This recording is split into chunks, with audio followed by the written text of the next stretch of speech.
a week away. If you're not yet ready, don't panic. We have some ideas for you. We'll help you as Kababayan LA starts right now.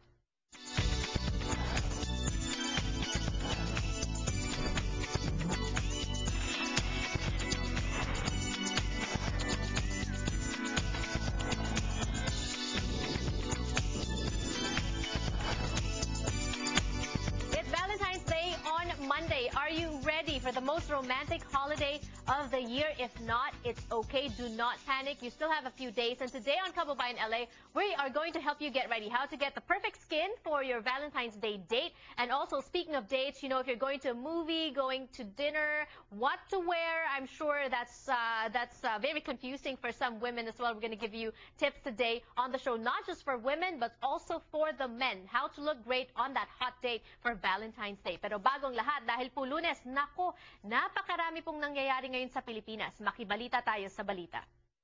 Pinoy na Pinoy, Weekend Balita.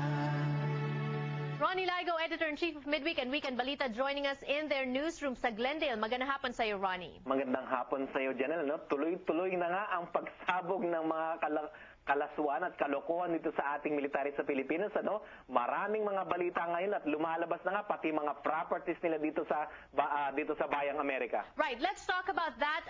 Patuloy ang investigasyon sa Pilipinas tungkol sa AFP. In fact, a lot of people are saying AFP stands for Armed Forces of the Philippines, but because of the investigation, the Senate hearing, now they're saying that it is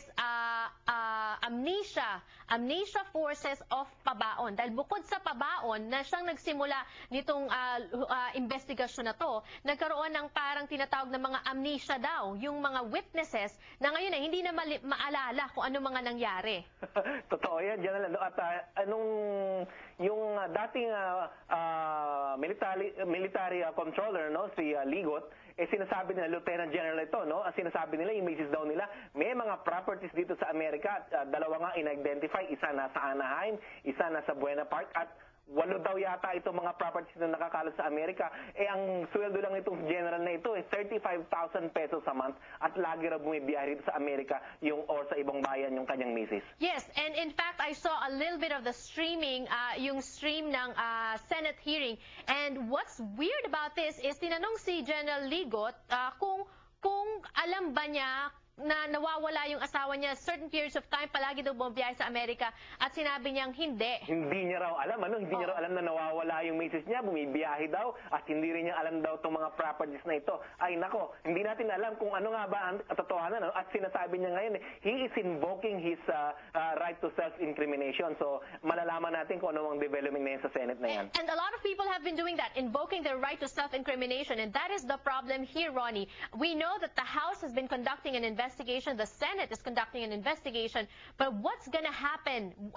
Ano pang mangyayari? May mananagot ba dito? Oo, kasi pagka ganyang military controller, no, siya ang nagdi-disburse ng mga pera, no, at in-implicate niya rin yung dating AFP Chief of Staff at naging DND Secretary, si Angelo Reyes, pati yung misis niya raw, humihingi rin daw ng baon, at isa pang official, no, si Pichay, ito rin daw, yung humihingi ng mga baon, o anumang mga perang binibigay sa kanila, puro bribe daw itong mga ito.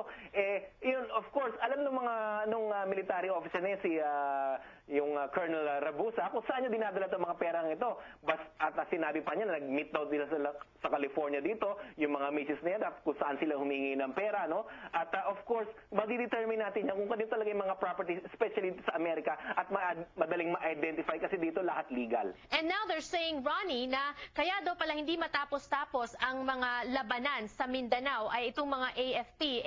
Imbis na tigilan na, talagang isolve na yung problem na yon, mas ang priority nila is magpayaman sa mga sarili. Totoo yan. Yung mga economic problems, sila na laging dinadahilan nila sa iba't ibang parte ng bayan natin kung bakit nagkakaroon ng insurgency, no? Pero yun nga, mukhang lumalabas. Imbis na isolve nila ang economic problem sa bayan, sila nagpapasasa at they're economically benefiting themselves sa itong mga pera nitong bayan ng Pilipinas. Okay, have we heard a comment from Pinoy? Pinoy, incidentally, is celebrating his birthday tomorrow, no? February 8, na February mabait na ngayon sa Pilipinas. So happy birthday, President Noynoy Aquino in the Philippines. Pero has he commented on this? Alam mo, hanggang ngayon wala pa kami report, siguro dahil alam naman natin sa Constitution natin, co-equal branches yan, at saka Senate Blue Ribbon Committee hearing yan, para talagang malaman nila, at alam naman natin si Presidente Noynoy Aquino, ang kanyang platform of government nung siya tumatakbo ay anti-corruption nga. Correct. Alright. Speaking of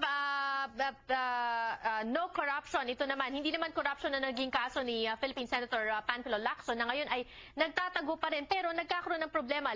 Meron mga kinaklaro sa Court of Appeals, lilitaw na ba siya o magtatago pa din? Oo, kasi nung last week ni-report natin, the Court of Appeals has dismissed the case against Panfilo Lacson at sinasabi nga ng Court of Appeals din daw order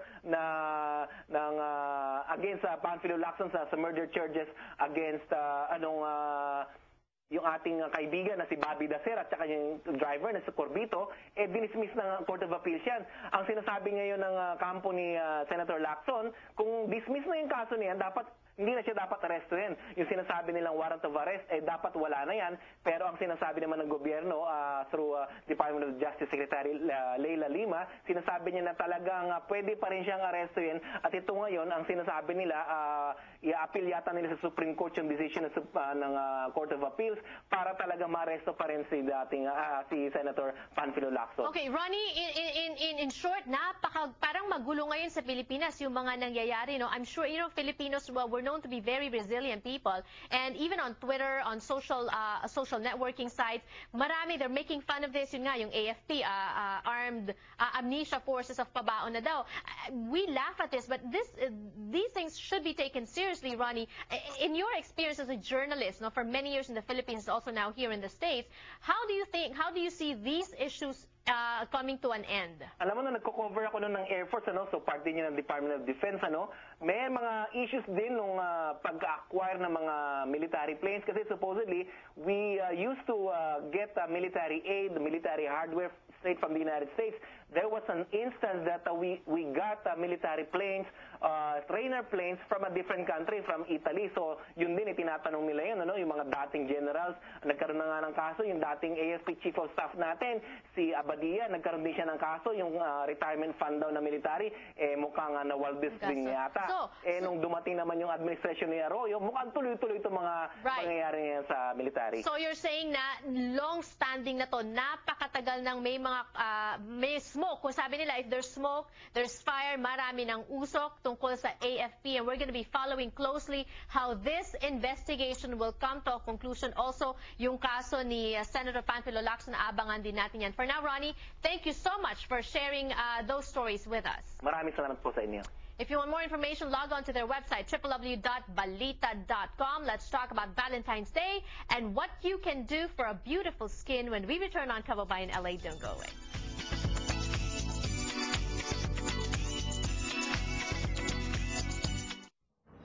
Look closely at history in the making.